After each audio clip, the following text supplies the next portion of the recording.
This is Dr. Karen, and you are listening to the Facto Leaders podcast on the B Podcast Network, where I share up-to-date, evidence-based practices, my own experiences, and guest interviews designed to help pediatric therapists, educators, and aspiring school leaders design services that support social, emotional, and academic growth and set kids up for success in adulthood. Whether you want to learn effective strategies for your therapy session or classroom, be an influential leader on your team, or find creative ways to use your skills to advance in your career, I've got you covered.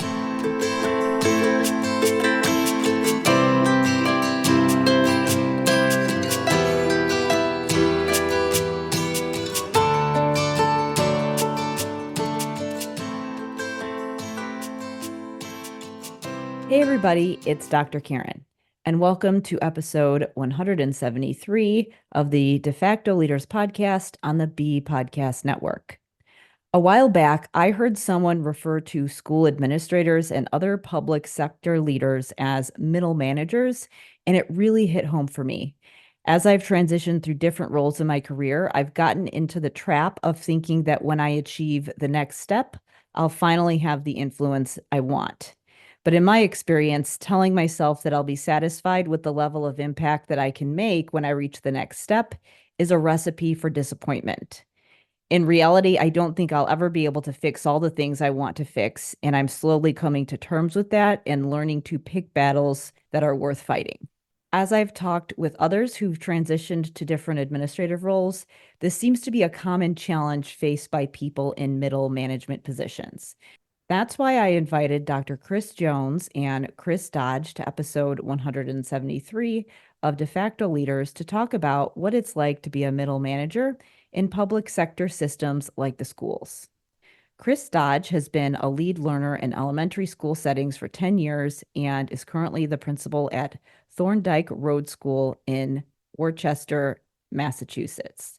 Most notably, in 2014, he led the Dexter Park School in Orange, Massachusetts, to become the Massachusetts Department of Education appointed Innovation School, awarded for its inclusionary practice work. Aside from the role as principal, he's served as DESCE's principal teacher and advisory cabinet, Commissioner Riley's return to school teaching and learning work group during COVID, as well as the MSAA executive board. He has been published in numerous blogs and publications such as Rogue Leader and Stop Series, 100 No-Nonsense Things Teachers and Leaders Should Stop Doing, and is featured in podcasts such as Seeing to Lead and Becoming a Principal, as well as De Facto Leaders. He's passionate about supporting and mentoring teachers and educators, and he's a consultant with Seaside Educational Consultants and an adjunct instructor at Assumption University in Massachusetts. Dr. Chris Jones has been an educator in Massachusetts for 22 years. His experience in the classroom has ranged from 8th to 11th grade, working in an urban setting. A portion of this time was spent opening a high school division for an expanding charter school.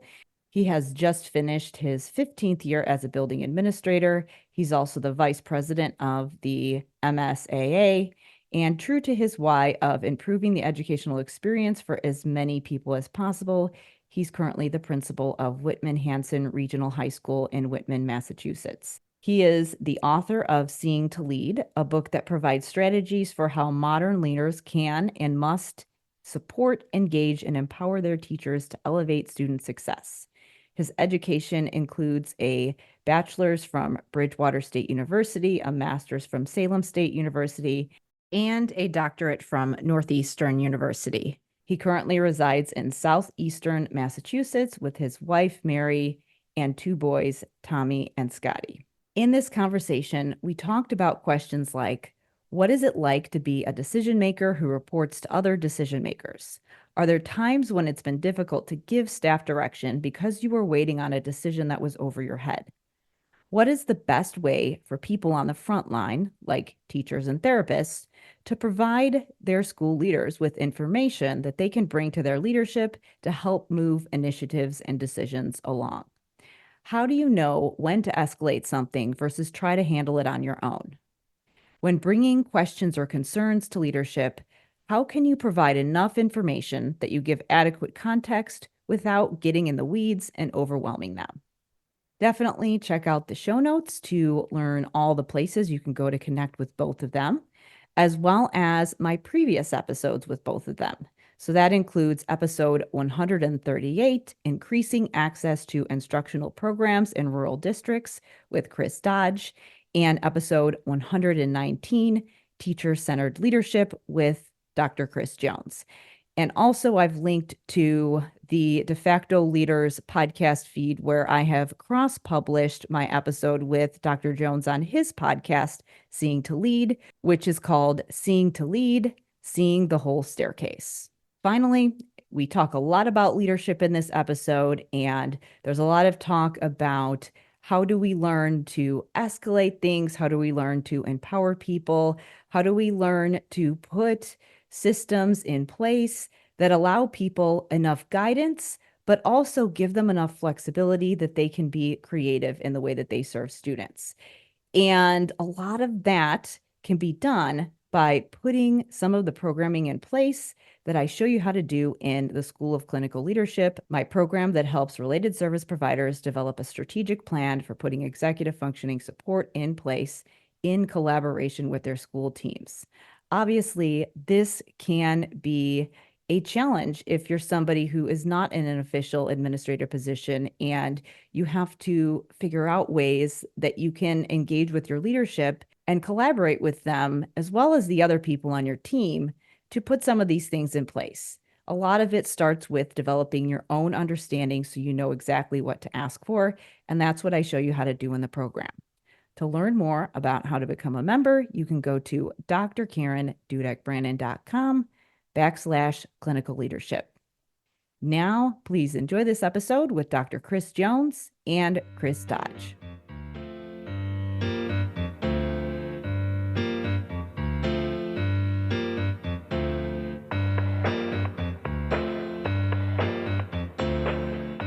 Today, I am joined by Chris Jones and Chris Dodge, returning guests for a dual interview. So welcome to the show, guys. Thanks for being here. Well, thanks for having us. This is going to be a good conversation.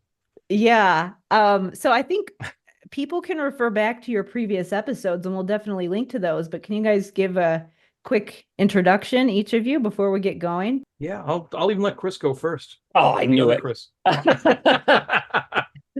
Hey, everybody. My name is Chris Dodge. I am an elementary principal. I've been an elementary principal for 10 years. Currently in the Worcester Public Schools, which is an urban district in Massachusetts, one of 35 elementary schools in the district. Previous to that, I've been in the Orange Elementary Schools and Peter Sam Center School, which are out in central western Massachusetts. So I'm happy to be here. Now it's your turn, Dr. J. Yeah, there we go. Hey, everyone. My name's Chris Jones, and I am a high school principal. Currently, I'm at Whitman-Hanson Regional High School. I've been a high school principal for about 8.5 years now. Been in education for 23 years. And yeah, I'm interested in making sure education moves in the direction it needs to. And I'm pretty passionate about educational change and shaping the future of what our kids and families and educators receive. Yeah. So many different places we can go. And I'm going to sneakily turn this into a coaching session for myself and take both of your wisdom because we wanted to hit record as soon as possible because as we were saying before, that always happens that you wish you hit record sooner. But I actually just started a new position back in December, not as a school administrator, as a child welfare administrator, which was a lengthy process and learning the joys of middle management and public sector leadership and all of that, which is different in child welfare, but there's still a lot of similarities. So yeah, one of the interesting things, I was listening to a podcast a while back from it was a former special ed teacher who had transitioned to an administrator, was working with a lot of principals, and and she made this comment about, like, building principals are middle management. When you're the teacher, you think, oh, the principal's making all the decisions, but actually when you move into a leadership position and you have people who report to you, you realize that there's a lot of other things that where people they want you to make decisions for them, but then you have all these other things that are blocking them. So I'm just curious what both of your experience is with that, where you're like people are asking you to make decisions and give guidance, but then sometimes you have to go and ask for those things to be done above your head. Yeah, I'd love to start with that. That's my life right now. I don't mind going first. So it's been interesting for me. I'm going into my third year in Worcester Public Schools, which is I went there because I didn't have a lot of urban school experience, and I hadn't been in a district of that size. And I had left a district that was rural and very small. So you're talking, I spent the first 20 years of my career in a district where we had a superintendent, curriculum coordinator, sped director, business manager. That's about it for central office. Now I'm in a district where 25,000 students, a lot more at just such a different structure. And it's still very challenging for me to navigate, I'll be very honest. Whereas when I was in Orange, I had a lot of autonomy, partly because of the leadership of the central office. And in a rural district, you really had to have your hands in everything because you wore so many hats, right? And I go to Worcester where I still have a certain amount of autonomy, but there's definitely a lot more complexity to the work, right? Like principals are what I would say more middle managers than I had been in Orange. Not intentionally, just because of the way the structure is. Right. Yeah. We have so many people at central office. You have autonomy to run your building the way you need to run it, but at the same time, when it comes to resources, professional development, things like that, or even our ability to, as a principal, the people that come in my school, the number of people that want to come and have different roles in the district, like filling them all in on what we're doing and what we're about and what I'd like them to do when they're in our school. It's just the sheer size of the district still really overwhelms me. So I don't come here with any answers, but I would just say it's been eye-opening and a good experience for me too. Because when you are leading a school district of 25,000 people, there's a lot of people that have to have their hands in that. And to make that work unified and move in one direction while also giving schools autonomy to run their buildings, is just an enormous task in itself. Chris, I'm glad you brought up the size aspect of it, because I had a similar experience. I was at a smaller school, a suburban school still, that I was at before I came to a regional school district. It's a larger school. And just that smaller bump in size. When I moved, one of the things that I wanted to move for was to see if I could make change at a larger level. And you hear about a lot of innovations that happen with smaller companies, smaller organizations, schools, things like that. But I wanted to try it at a larger school, and I found that it is more difficult at a larger one because you do start to slide into that middle management role. There's a whole lot more trust that's required from your upper levels of leadership that bleed down into your lower levels of leadership. And as a middle manager, there's a lot of responsibility to not say, well, we're doing this because somebody else above me wants to do it. And sometimes people fall into that, but it does put a strain on professional relationships, professional situations, when you have so many people with their hands in the pot, so to speak. People get territorial. If there's a miscommunication, it's taken more personally, because you run into all these official protocols and so forth. That trust issue is interesting because it's like that. I was thinking about that today, actually, as I was thinking about things happening in my current position, and then also just with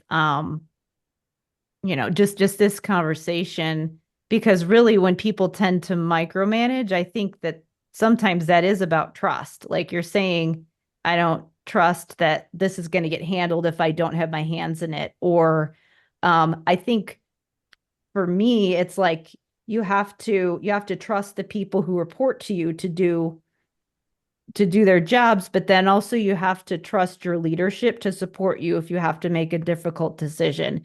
And I think that that's one thing that's challenging for me because sometimes you have to make decisions that upset people.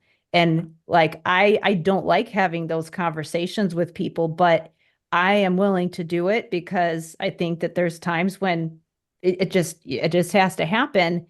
And I always feel so much better knowing that I'm going to have support rather than I'm going to do this and like I'm going to get in trouble or something like that. That's always where my head goes is like, it's going to be hard, but if I have support, I'm good. And that's always where how I feel about that kind of thing. So, I think you're right. I think one of the things we both said was trust. And I think been thinking about that a lot because in a smaller setting, I know who to call when I need something, right? Like Mhm. there's only three people, and I know who they are, they know me, and so we have that relationship.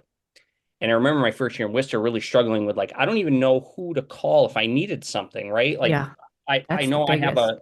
my boss is my first report, but then like there's all these departments. Um, and I just need this thing done. And I have to always check myself and remember that like I'm not the only person. There's a lot of other principals in Worcester Public Schools, right? So I'm also had to get very used to not getting that answer I need immediately. But sometimes Mm, it's hard yeah. when Hmm.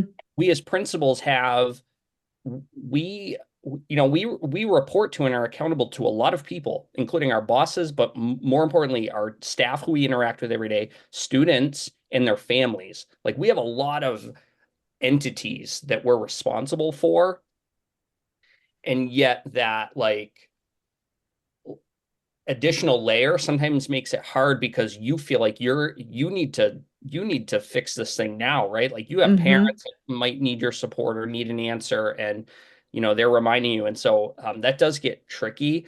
um, and I know as a new person in the city, even more so challenging because they don't know me from I'm new in the district. So Hmm.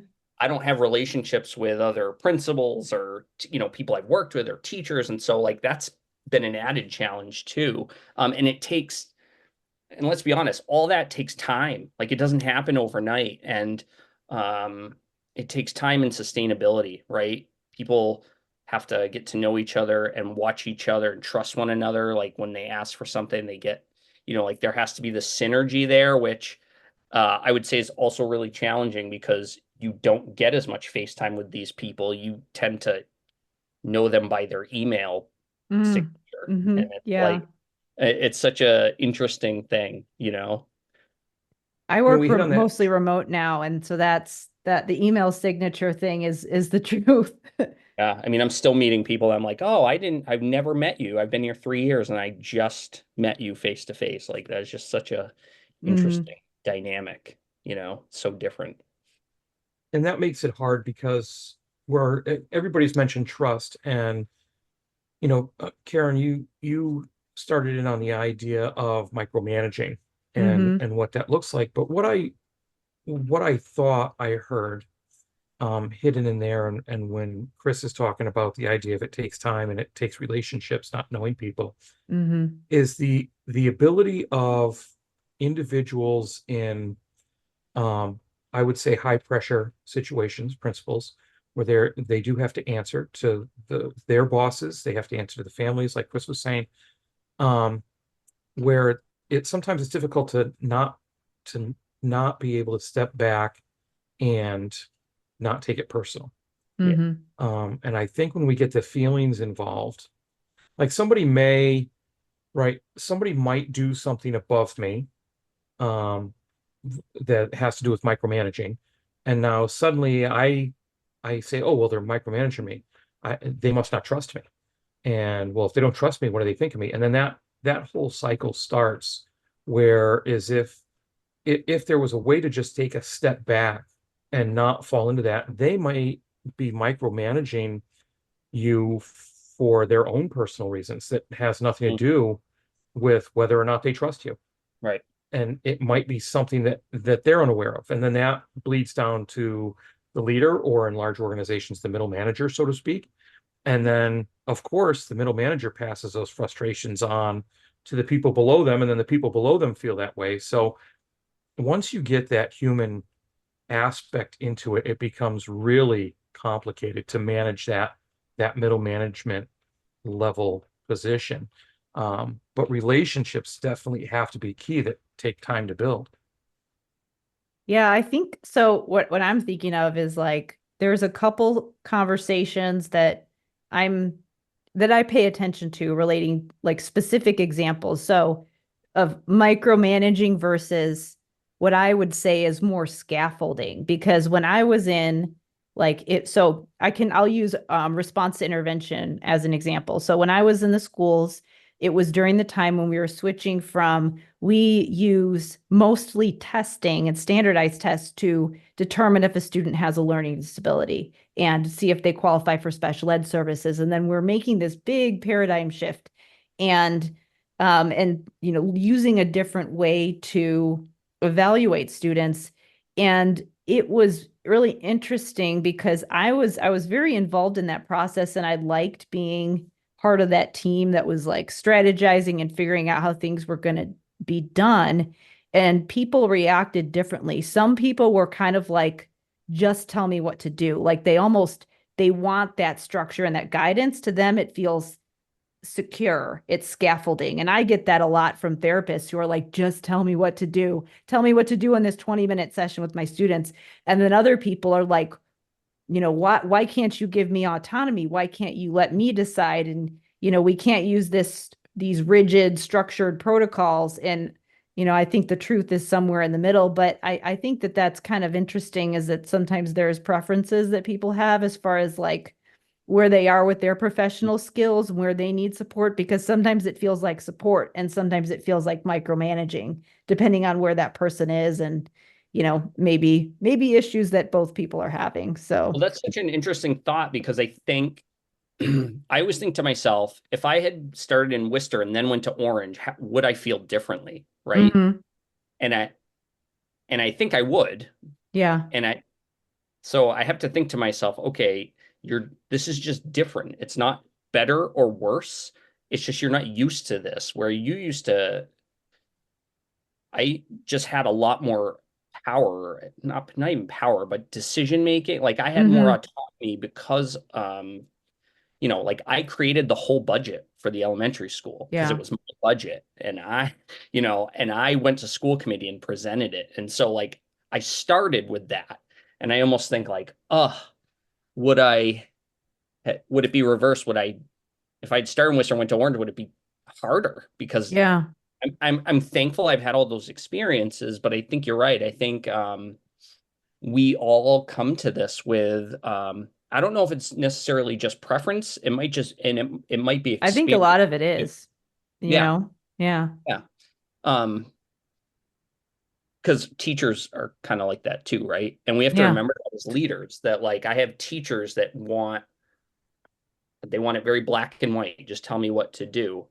And that sometimes drives me crazy because I'm not that type, right? Like hmm I don't want to be told what to do. So, but I think you make a good point that we have to be mindful that those preferences exist in our student body and in our staff too, because the And leader. sometimes it's skills. You have preferences because you're comfortable with it because those are your skills. You gravitate towards what you're comfortable with.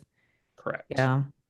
And what you feel you're strong at. And I mean, you bring up a hmm great point, Chris, when you're talking about the middle management piece. Well, the teachers, if you get some teachers together, depending on the teachers, they could decide that they're middle management, Hmm. because they've got the Yeah. principals above them and they've got the students below them.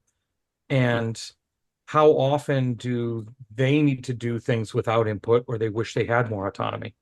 And hmm sometimes they struggle for that. And like Chris, you brought up a great example where just tell me what to do. I mean, if there's any leader out there that's tried to explain like a crisis lockdown drill to teachers, where they ask every question for every possible scenario that you can't decide because they just want to be told what to do. Because there's that aspect of, I want to make sure I do a good job. They're not doing it because they're trying to be a pain. They're not doing it to create arguments, much like a principal that is feeling uncomfortable under central office, maybe because they want that little bit of extra autonomy, or maybe they don't. It's not necessarily to be a pain or to cause trouble. It's because they want to do it right. And they want to make sure that they're doing the right thing by how they see their school and its needs. So does it come from fear? Sometimes. Mm. I mean, I think about that. Think about does the profession endorse rule following? And if so, how does that make its way into the classrooms? And if so, what is the impact on that? Is that what we want? Because we can say every day, like, yeah, there's all these different styles. I'm more like I want autonomy. Some people don't. But is there one that, Chris, you talked about like preparing kids for the future and what they need? Do we want them to be rule followers or do we want them to be innovators? And I think we have to, I guess I wrestle with that in my head because it's great that we have people that want to do well. They want to follow the rules. They just want to be told. But I think that can be dangerous too. I mean, Every day I wrestle with that. yeah, Now you're speaking my language, the yeah, idea of preparing students and rule following. And you're talking about institutions that promote the idea of following the rules and being uh-huh, told what to do. uh-huh, Um, about institutions that are run by bells on time uh-huh, schedules. uh-huh. And you know, when you talk about something like that, you can often tell the difference in accepting of change to the existing educational structures or institutions. You can tell the difference between a teacher that has come to education as a second profession, that was in the business world beforehand, and one that came out of high school, went right to college for teaching, and went right into teaching, because they're very indoctrinated. That change becomes harder for them because they're very indoctrinated into the way of school. I mean, some people call it the game of school, but it's the way of school. Mhm. Um, if I could for a minute, just explain that with a story really quick. Yeah, go for it. Um, so this past year, at the end of the year, we did a mental health day at my school. We basically canceled classes for the day. We had some stuff in the morning because we had underclassmen awards, things like that. But we had teachers select something they were passionate about that they wouldn't mind sharing with kids in a non-academic way. Now, I can't talk about this without giving a hat tip to Brian McCann out of Case High School, who did Passion Days. It was kind of like this, but it wasn't. We assigned areas that students went around to and stopped. Like, we had craft corner, we had do it yourself, we had yard games, and there were 3 different sessions that students would rotate through, so they get 3 different bites at the apple of their choice. There were, I think, 9 different stations. We were also piloting a new app called MyFlex Learning to actually Mm. use with this, because we're starting it full time next year. So we said, hey, let's use it now, see all the bugs, and go from there. The level of anxiety from teachers about this day was through the roof. Um, they were concerned about, well, what do we do when we catch a kid not in their right session? What do we do when a kid hasn't made it to their session or isn't in a session? What if there's a kid wandering? How do we take attendance? How do we do this? How do we just all that rule following, hardcore old world school stuff? Mm. And I actually had to tell them a couple times. And then finally I had to say, look, at a faculty meeting, I stood up in front of the faculty and I said, look, I expect this to fail. Like, let's just wrap our head around that now. Kids aren't going to be where they're supposed to be. Kids are going to be wandering around. There are going to be kids that go out to play yard games, feel they don't want to play yard games, and 4 of them are going to go off and sit up against a tree in the front of the building. Who cares? Let them do what they want. And you should have seen the teachers relax when I told them that.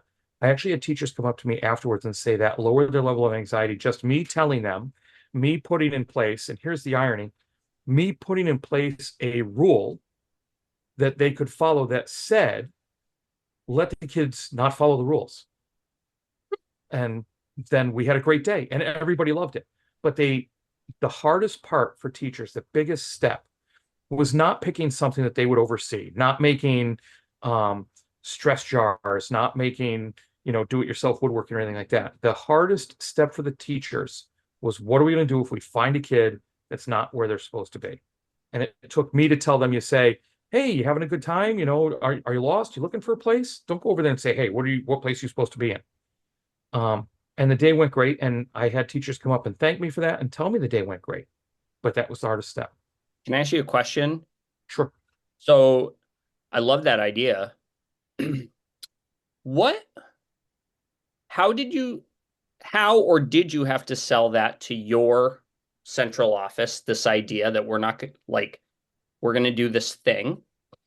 And if they obviously went for it, but if they didn't, how would you try to persuade them that this is worthwhile? Because I could imagine something like this, like, depending on who is calling the shots, that could be a very different conversation depending on who your boss is. 100%. I got lucky, and we have a chapter for mental health. We're big in supporting mental health.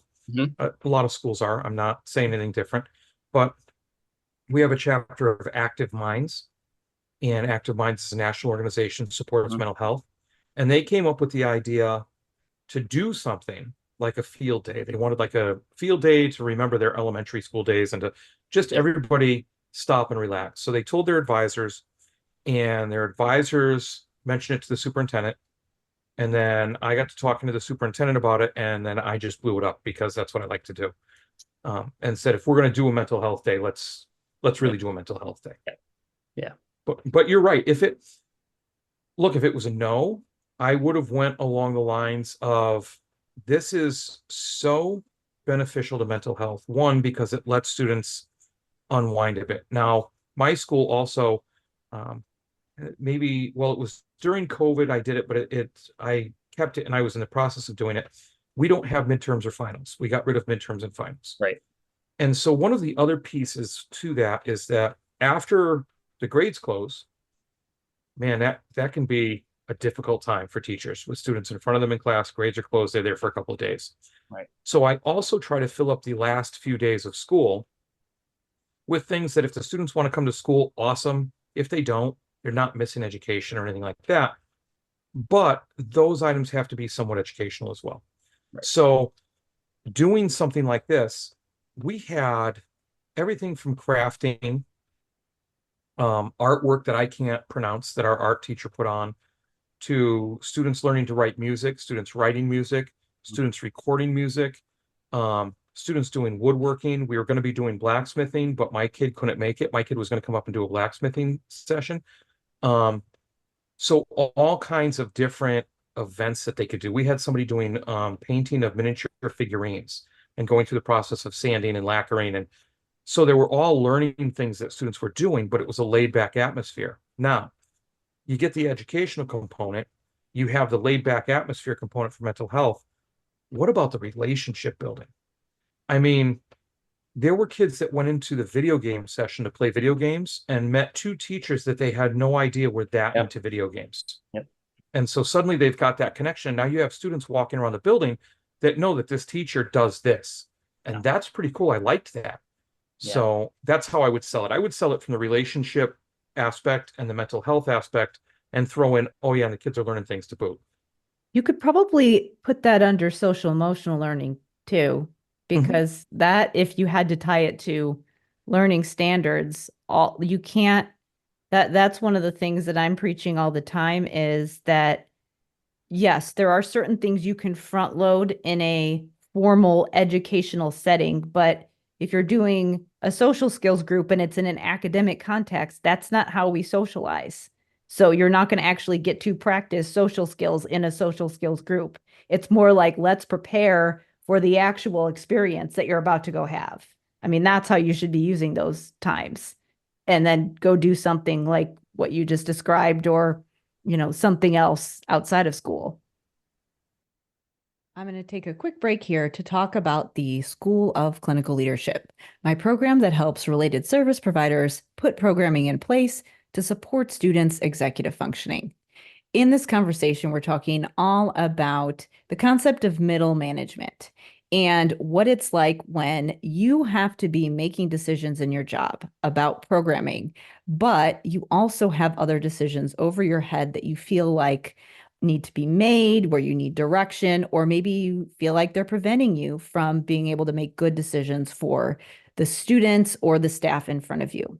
So whether you are in an administrative or supervisory role right now, or maybe you're in a direct service provider role and you want to eventually advance to one of those positions where you have the ability to make decisions about programs, then this program is going to be extremely helpful for you. Now, I know that many listening, maybe you're not thinking about being an administrator. Maybe you just want to have more impact in the position that you're in right now. Maybe you're a therapist and you're realizing that the way that things are done in your district or in your building are not conducive to supporting students across the day. And maybe that's really frustrating. It sometimes feels like when you're doing your direct interventions, they're not as effective if students don't have the right support across the day.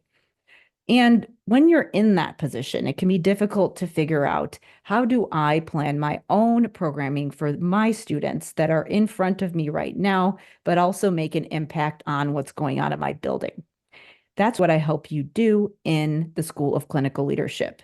Because executive functioning is something that can't be adequately addressed by a direct therapy session alone, we really have to get the whole team on board to make sure that the supports are in place across the day. It's really important that there's good team collaboration. And many people don't realize that they can have an impact on the programming in their buildings, even if they're not in an official administrative position, especially if you are in that related service provider role. So I help you navigate all of that in the School of Clinical Leadership by giving you a framework for supporting executive functioning in both direct intervention, as well as how to develop a strategic plan for putting some of those other systemic supports in place. To learn more about the program, you can go to drkarendudek-brannan.com/clinical leadership. Do you, Dr. Jones, I'm pelleting you with questions tonight. I'm sweating. The sweat's building up a little bit on me. Yeah. You can pass if you need to. But I'm just wondering, because I think about this too for my position. Like, I'm one principal, 35 elementary schools, but I do think I put myself in like leaders positions a lot. And I think it must be super how do we create, because we talked about this system of schooling, right? And part of the compliance piece, I think, or my assumption is, the bigger you get, the more we feel like we have to control all the parts, so we're moving in, like, so the ship's moving in the right direction. Just from an operational standpoint, it Yeah. gets harder. Like, you have to be more specific about your processes when you're scaling them across all these. So here you are. I'm just putting myself in our superintendent's shoes. She's got, 40 plus, however many staff members and kids, and she is what I would consider a very innovative superintendent and wants the district to move towards more innovative practices. But that must be super hard when you're so big. Like, where do you even start? And how do you keep everyone moving in the same direction while also endorsing and supporting like autonomy and student choice and authentic engagement? Like, that just must be, I wonder from your perspective, Chris, how hard, like, how do you balance that as a high school principal in your own school? Like, how do you grow? Do they have to be done in tandem? Like, you have to do a mental health day, so everyone kind of, but then how do you balance that with letting teachers kind of create an experiment in their practice? I'm glad you said that. So at the beginning of our conversation, when you were talking before, we were talking about big and small and just operationally how that works. I asterisks and wrote down a note: create a small environment in a big school. And it comes down to being able to put those pieces together and carve those pieces out. So for mental health, we did a book study. I led a book study on mental health, and the people really got great conversation out of it. And we actually started to kind of informally collect some data out of it. So there was a push that we're going to form a mental health committee, and we're going to get some students and put some students on it. Mhm. And one of the big things that came out, or well, one of the small big things that came out of it was that teachers have complete autonomy to take mental health breaks in their classroom with their students. Read the room, basically. If students are having a tough time that day, or a number of students are having difficulty that day, say, hey, you know what?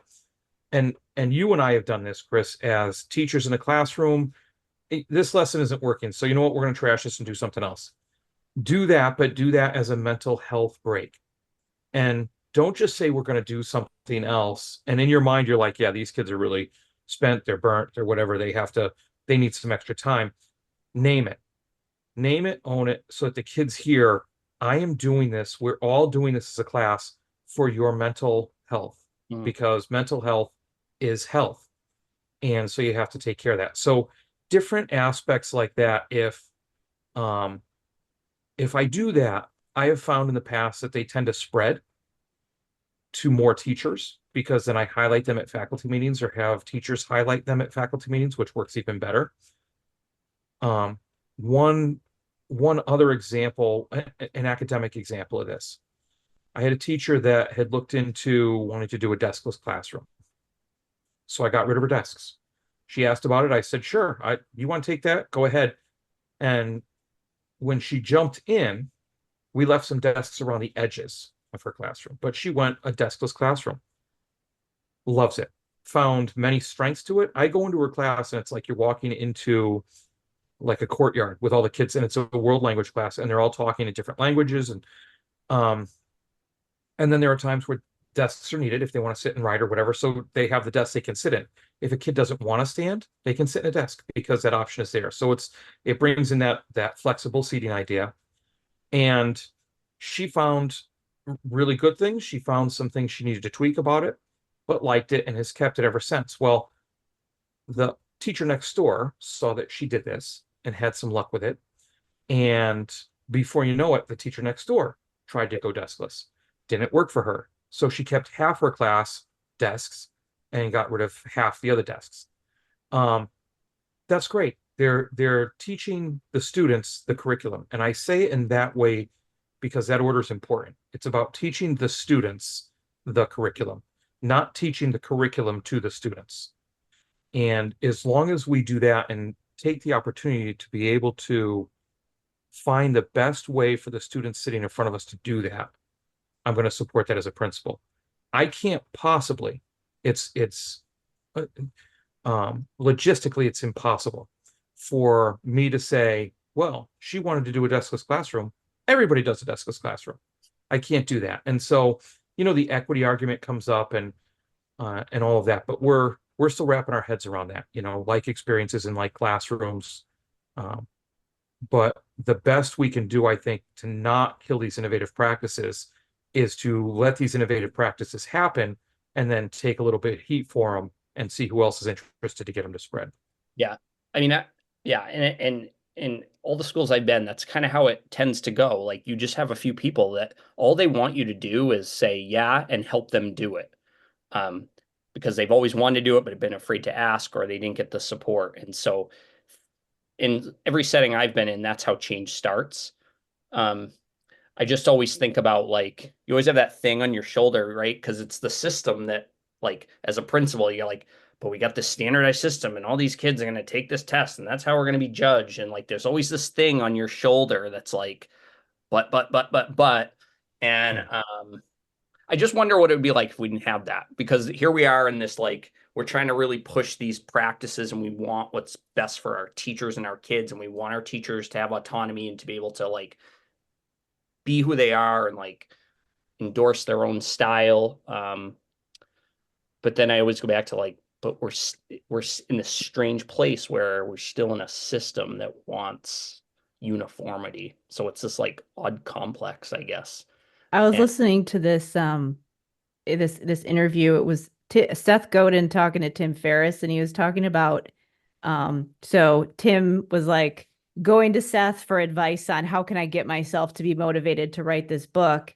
And Seth went into this whole conversation about constraints and creativity and how it's certain constraints are good for creativity because if you have chaos, then it's actually distracting, especially for certain students that need boundaries and expectations. Like, I'm sure that in the deskless classroom, there was still boundaries and just an explanation of this is how this is going to work, even though there's a lot of flexibility. So I know that's a very high level, nebulous way of looking at it, but I think that sometimes with the idea of a curriculum and standardizing things, that it you can't go completely in the other direction, but at the same time there has to be some fluidity with it. I like to, and this is, I guess, different for me because I'm a person who there's this curriculum that exists over here, and I've always been the person who is,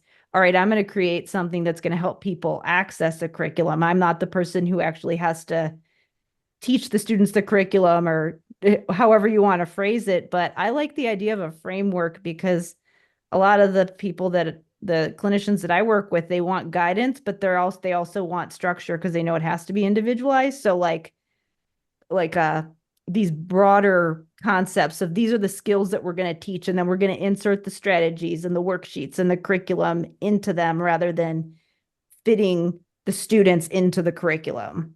I kind of like to think about it like that. But that to me is the nice balance between constraints, but autonomy at the same time. I like the way you put that. I think there's a way to do it. Yeah. Absolutely.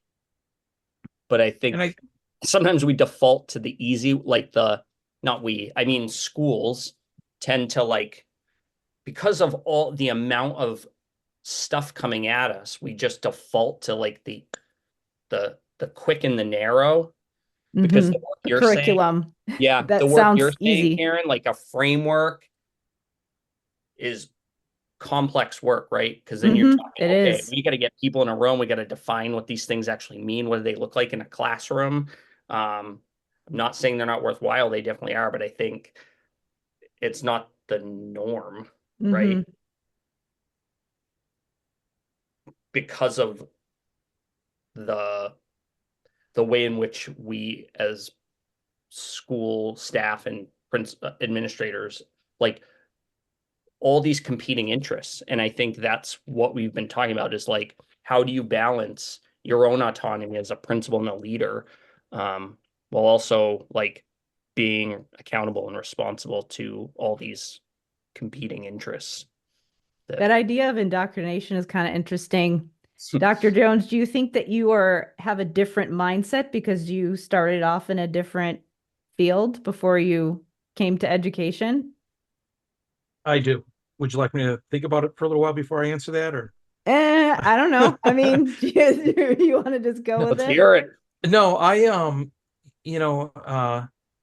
think I don't like using the word game because I don't want to disrespect the educational system at all because I think it does a lot of great things for a lot of people.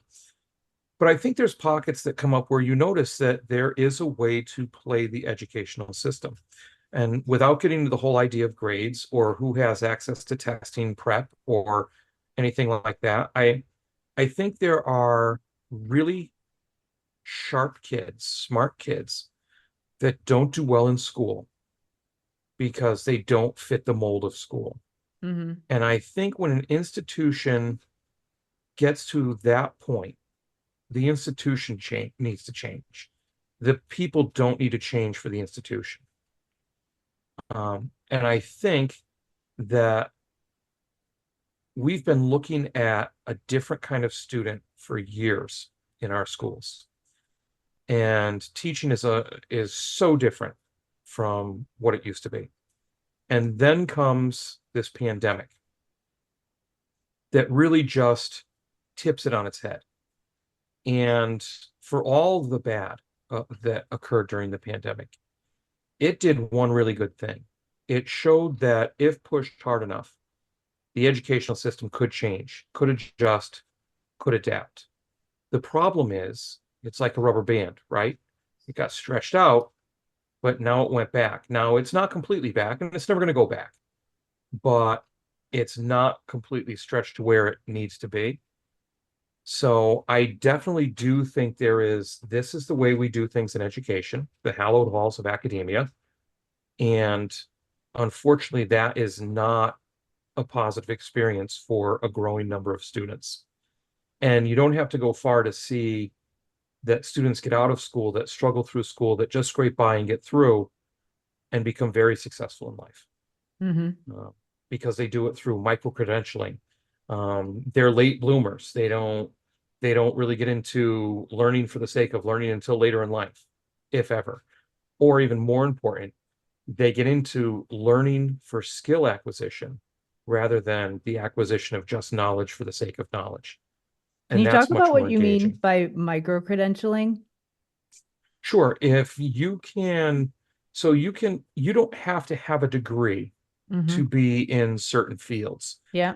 Certain fields you can get micro credentials in which show, and so here's maybe a poor example, but an example. Your Microsoft Office suite. You can take those tests to be credentialed as a person that knows the Office suite systems. Well, that opens up opportunities for you. We actually do that we do that in our school as part of one of our innovation career pathways, where those are some of the certifications kids leave high school with. They get them before they're out of high school.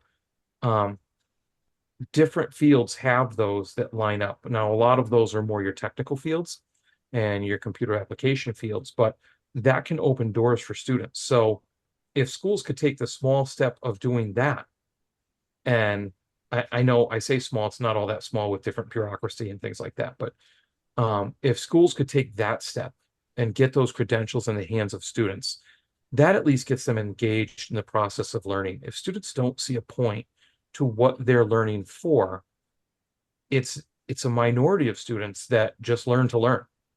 I mean, students are curious, but they're more curious at a younger level. And as they get older, they really start to search for that meaning of what they're learning. And quite honestly, who wouldn't when, they're broken up into hour-long blocks, they're siloed, and there's very little interdisciplinary work or work attached to the outside world. I can tell you as somebody who just went through a job search that micro-credentialing matters because a lot of jobs want those certifications. They want you to have a degree in something. And then like a lot of people get a degree that's kind of broader or not get a degree and then they stack credentials like that. And sometimes that can be for certain jobs, they'll say this or the equivalent of like a 4-year degree or the equivalent experience. And then you can stack all those things on top. So very powerful stuff. Would post-pandemic, right? Things kind of stretch, like you said, Dr. Jones, but then we always go back to what was comfortable or safe. And I wonder why is that?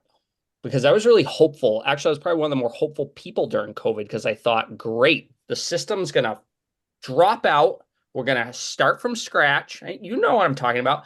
This is the time. I don't feel that hopeful anymore. We reverted right back to what we knew. And I'm wondering why, what do you equate to that? Is it because we as educators were brought up in a system where we were taught to play the game? So teachers, by and large, were the people in school that knew how to play the game, felt really good about playing the game, and then wanted to pass the game on to future generations? Is it the system? Is it just what's coming from up above school districts and what's being talked about there? I'm just wondering what your perspective is on that. Or is it all those things, I guess? Because here we are talking about innovation. I don't think innovation ever happens unless it's going to take some drastic shifts. And I thought this was the chance, and we just didn't get there. at least from where I sit. I think it's a combination of all those things. Yeah. And that's not a cop-out. I think there's a lot of that, and I do a lot of work around why. Why am I teaching? Yeah. And people Yeah. should have their own personal why that they can say, Yeah. that's meaningful to them. And it's interesting to hear the different whys of why people got into education. And when you're talking to them, that's a place to start, to say, well, okay, now let's have that mirror moment, right? Are you doing that every day? And if you aren't doing that, what's holding you back? And as a middle manager, if I can bring this back to a circle, as their immediate supervisor, even though I have a supervisor myself, and even in a big environment, if I can, or a big school, if I can keep a small environment, it's up to me to find that out and then say to them, if you aren't, what will help you get there? What do you need to do that? What does that look like? You can do a short little vision exercise with them. And then make darn sure that I provide what I can provide to help them do that. You ask that during job interviews? Because I know some people do that. They say, why did you want to become a teacher or whatever job they're interviewing for? Do you ask that? That's And what's the most interesting question that you guys have heard for that? I'm sure you've asked what your why is. I just interviewed somebody today, and that was a question I asked them, why they got into teaching. And Yeah. their answer was interesting. And it's an interesting question to ask because one, there's no right or wrong answer. Mm-hmm. And I have to be prepared to say there's no right or wrong answer. Somebody could have said, well, I got into teaching because, I like having the time during the summers to work a second job that I still like. Now, some people might say, well, that's they shouldn't be a teacher. They might be a lights out teacher, but that might be the reason. So it's difficult to judge somebody's why, and not get caught up in the lofty piece of it. But um, I've had some I've had some interesting answers. But if I were to look them thematically, it's because somebody in a school setting or their parent um, influenced them to go into education. They looked up to that person, which is a whole nother topic if we have another 3 hours. Yeah. They I'm looked up trying to to that think about person, my and why. their parent was a teacher, and the love and respect and adoration that a kid has for their parent um, makes it a noble profession. Mm-hmm. Or a teacher that they had such a strong relationship or bond with that person that they impressed them so much as a human being that they wanted to go into that profession. Yeah, I'm trying to think about my why now. How would I even answer that question? Or I don't know. How would you answer that question? Both of you. I'll think about Um, mine while you're answering. I've been talking. I'll go first, or I'll give up the mic to Chris. If you want me to Yeah. go, I'll go. Um, or I'll just walk right over him. My why is to create a better experience for educational experience for all those involved by being purposeful, acting with integrity, and building character. And mine comes from a very specific aspect of me growing up. It just took a little while for me to realize it and put words to it. Love that. So my why changes. Yeah. Oh, changes. So when I became a leader, I wanted my why was to be the leader that I would have wanted, right? So I wanted to be a leader for educators that felt valued and supported and remove barriers for them and wanted them to just be awesome, but also like didn't shut them down, just wanted them to like really innovate. And I think that came from a place too of another why for me, which was um, I was I played the game in school and didn't find my love for learning until I got into college, when I found my calling, which was this work.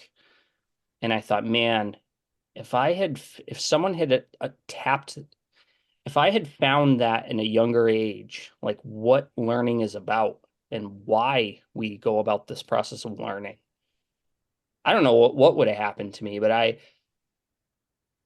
thought it was kind of hard learning that when I was in college. Like, I didn't really work super hard up through high school. I kind of was there for the social stuff. I was there, I made the best of it, but I didn't find my passion until I was in school. And now as a father of three children in public school, now my why is to prepare them with what they need to be not just productive but happy. And so, there's a lot of other stuff in there too, but I guess it depends where I am and what I'm doing. I like the idea. It can change. And I think that sometimes you don't even remember. Like if I really had to pinpoint my why, it was because that's what I was exposed to. A lot of women in my family were in education. So it was like, this is what I'm going to do. And that's not really that exciting of a why if you think about it that way. And I think there's lots of other things that I was really interested in, sciences and things like that. And so maybe I could have done something else. But I always liked the scientific aspect of things and being able to analyze things. And that's not really an answer that you always give, but I found a way to make it work. And I think the whole idea of it changing is that, I got to a point where I was getting so frustrated about things that were happening, what I thought were over my head, and I was like, well, I want to go and make an impact in a different way. And, then you go through the whole transition and realize, oh, wow, like you think that the person that you report to has all the power. And then you like move up and you're like, oh, wait, no. And it's always like, if only I was here, I could fix everything. And I think the realization is that you can't fix everything. But I really like the idea of removing barriers and like creating pathways for people and dealing with things that maybe other people don't want to worry about. They want to go and be engaged with the kids or the families. And so I'm happy to handle the data or this system over here because I'm good at it. And I'm going to make this for you so that your job is easier for you. I like the idea of taking care of the people, taking care of the kids and the families. Yeah.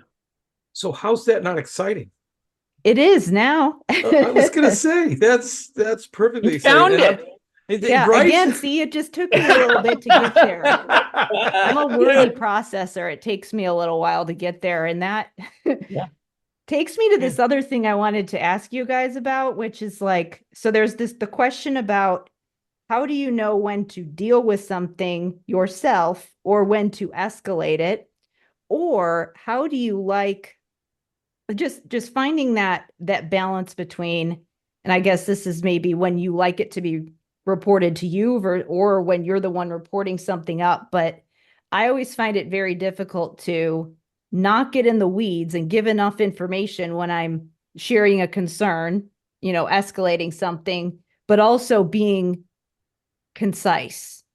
And I just every time I'm like, I'm gonna hit the high points, I'm gonna do it, I'm gonna go boom, boom, boom, get my thoughts together. And then every time it just seems like I write people a dissertation. So, and I know that it just kind of depends on, are you a nuts and bolts detail oriented person? Are you like a big picture person? And, I don't really know. I think sometimes I can toggle between both, but yeah, how do you guys handle that when you're trying to figure that out for yourselves or when people come to you? I'm still trying to figure it out and be very honest. So I guess that's comforting. It's not well, just me. so I mean, I guess from a teacher perspective, right? Like what I need from people is, and maybe it's my style. I just need to know, like, what are you struggling with, and what is the impact on kids? Like, how is it impacting your day-to-day work? because if you boggle me down with details, you'll see Mm-hmm. it on my face. I get Yeah. very, like, I get lost in the weeds, and I just need to know very simply, like, what are you trying to do? What will it accomplish? And how can I help you do it? What do you need? What supports do you need from me? I guess what I'm struggling with in a bigger district is, um, that question of when do you relay? And I think it's been that transition for me, whereas I used to have to not as much had to get relayed because of the position I was in. Now I'm in a different position where um, those relationships, I'm still trying to figure that out, even 2 or 3 years in. Like, when are the times I need to go to my boss, Mm-hmm. and what does he or she want to hear from me? And Yeah. I can't say that I figured that out. I know it's a learning curve for me still. Yeah. Because I was like Same. brought up in the system where I just didn't need to do that. I didn't have to do that. Whereas now, um, I there are times it's not as linear, right? Like, Mm-hmm. it's to be made. So I need to remember that there are things that have to get relayed in them. There are things my boss wants to do for me, but also he can't be in my building all the time. He's in lots of other schools. And so I have to be mindful of what he needs to hear, because his job is very complex and broad. So Mm-hmm. I'm still working on it. Yeah, I always worry, like, because I think, I'm overwhelming them. They probably have all these things, decisions to make, and then they're also thinking of, they're trying to move somebody along on a decision too at the same time, probably. And I always think, well, I don't want to overwhelm them with details because I know a couple people on the executive leadership where it's like I've been told, hey, you gotta get to it when you talk to this person because they're gonna shut down if you give them a laundry list of complaints. So I mean, I would say too, I guess this is maybe my preference as well, is yeah. when people come to me with problems or things they're struggling with, I want to know in simple terms what it is, and come to me with a few solutions too, like what Mm-hmm. you're thinking about, because um I don't live your job every day. I can't possibly imagine what that's like. So tell me what things you've considered, because I'm happy to like think through that with you or ask you questions about, or offer support and guidance or things I can do for you. But you can't catch me in the hall and put a problem on me and then Mm-hmm. wait for me to just have an answer for you on the spot. So, come to me with a couple things that you think, like, do you have A, B, and a C of things that could be done? And then I can roll with that. Like, let me think about that. Let me see what I can do on my side, and I'll get back to you. But I guess that's another piece that I encourage my staff to do as well, is like, don't just come with problems, come with some potential solutions. So I know that you've thought through it and that Mm-hmm. I have some things that I can kind of like digest and bat around in my brain. What are your 100% on thoughts, that, Dr. Chris. Jones? The idea with problems and solutions, but it's also helpful, I find, if they tell me what they're looking for right off the bat. So do you have a question for me? Do you have a problem you need me to solve? Or are you just informing me? Yeah. And Yeah. then it can be taken care of with a really easy sentence at the end. So if you need to inform me of something, and again, this is personal to me. If you need to inform me of something, throw it in a couple bullet points. If you can't throw it in a couple bullet points, then it's something longer that needs more of a conversation. And then at the end, just put, let me know if you need to know more. And that way, if I read the bullet points, I'm like, all right, I got the gist of it. I'm aware of it. And I can come to them for more. Great. But the problem, if you email me something, definitely put a couple solutions on there because it shows ownership. Two, it allows me to support and or empower you to come up with your own solution. If one of those solutions is good, I'm just going to say run with it. I like it when teachers will come to me with an idea and say, hey, I tried this and this because I was trying to do this and I got this, Mhm. rather than saying, hey, I'm thinking of maybe kind of doing this. Do you think I should do this or this? Just try it. Tell me what you do and then let me know about it so that I can defend it if something went wrong, Mhm. or I can praise it if it went right. or support it if you need to take it a little further. But it's definitely, there's that relationship communication thing again, because that's definitely a personal preference.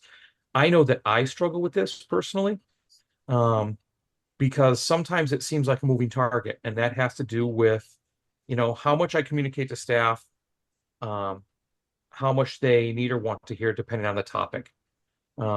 Sometimes I've created documents that they can contribute to, or I have them contribute to a form, and then I filter that through on a document and answer all the questions they have, and so forth, for whole school things. But communicating up to my superior, anything out of the ordinary operation of a school.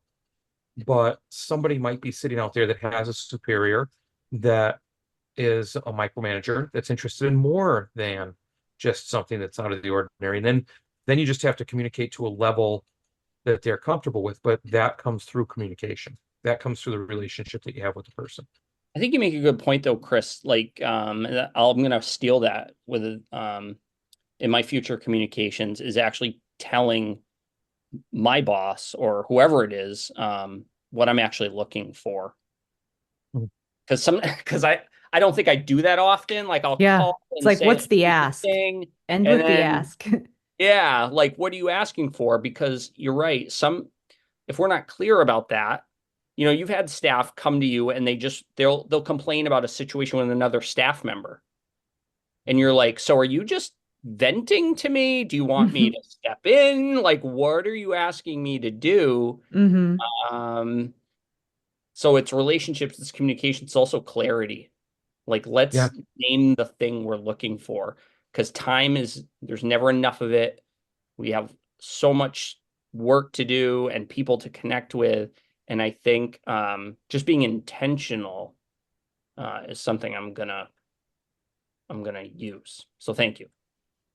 I think people And don't realize, like, so if it's just like FYI email to just say, hey, respond if you have questions, or no response needed unless you have questions. Like, how freeing is that when it's, oh, I don't have to respond to this email? How much that's doing for the other person, because when you're somebody emails you something and you think, well, I've got to read into it a little bit to figure out what they wanted, and then you have to do all of this additional processing, and then it's more likely to get pushed down in your inbox, and then you feel bad because you didn't get back to them and all of that. So I don't know if other people have those kind of things where you want to help and you want to provide support, but it's overwhelming for you in the moment. So you're like, it takes too much work to make a decision and give an answer right now, so I'm going to go do something else. It's true. And if you're like me and I think educators, administrators, like, we want to do well by our people. Mm-hmm.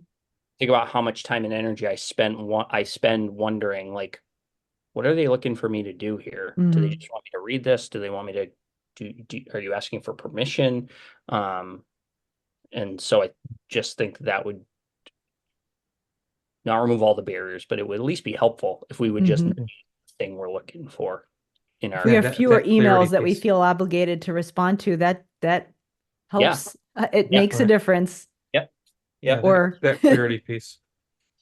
I do a small practice in an effort to treat people as individuals and give everybody a chance when we're talking about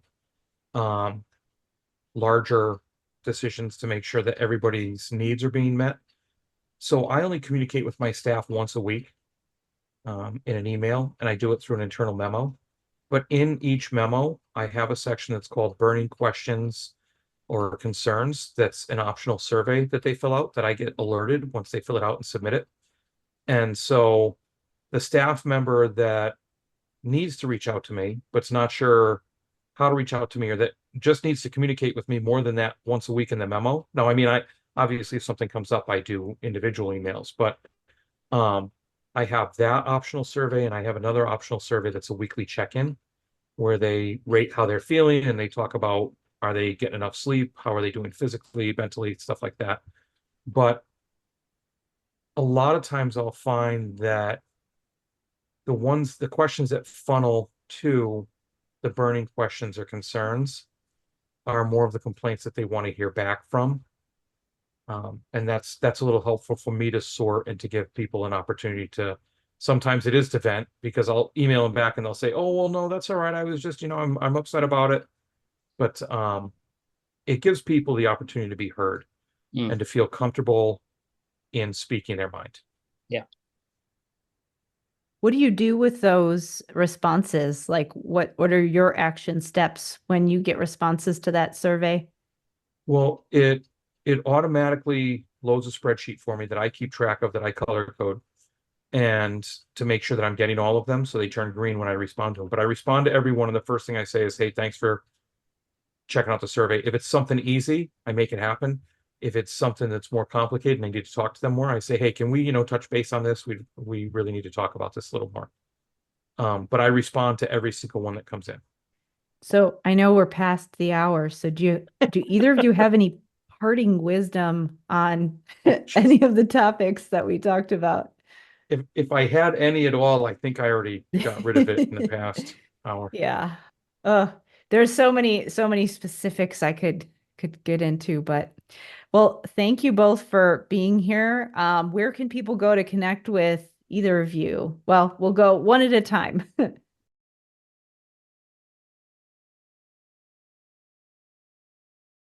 You can You've find been me tagged. on You're it. Instagram and X. It's at Principal Dodge 1. That's where you'll find me. All right.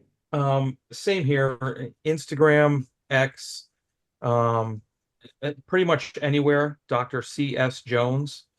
And yeah, that's the best way to get me, I guess, or Dr. Christopher Jones on LinkedIn or anything like that. But And check out the Seeing to Lead podcast too. yes, I didn't. I see. I was good. I didn't plug that, but Well, definitely check out the you've got to Seeing plug to it. Lead This is the podcast. time to plug it. I know, right? I'm never good at plugging stuff, but check out the Yeah. Seeing to Lead podcast. We have great conversations like this, and I call it the podcast helping solve leaders' everyday's issues. But Seeing to Lead. All right. We'll link to all those. Thanks, guys.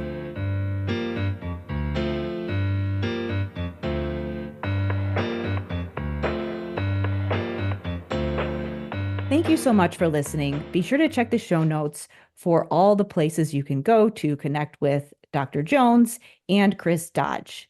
Also, be sure to check out the previous episodes. So there is episode 138 with Chris Dodge, where we talk about increasing access to instructional programming in rural districts.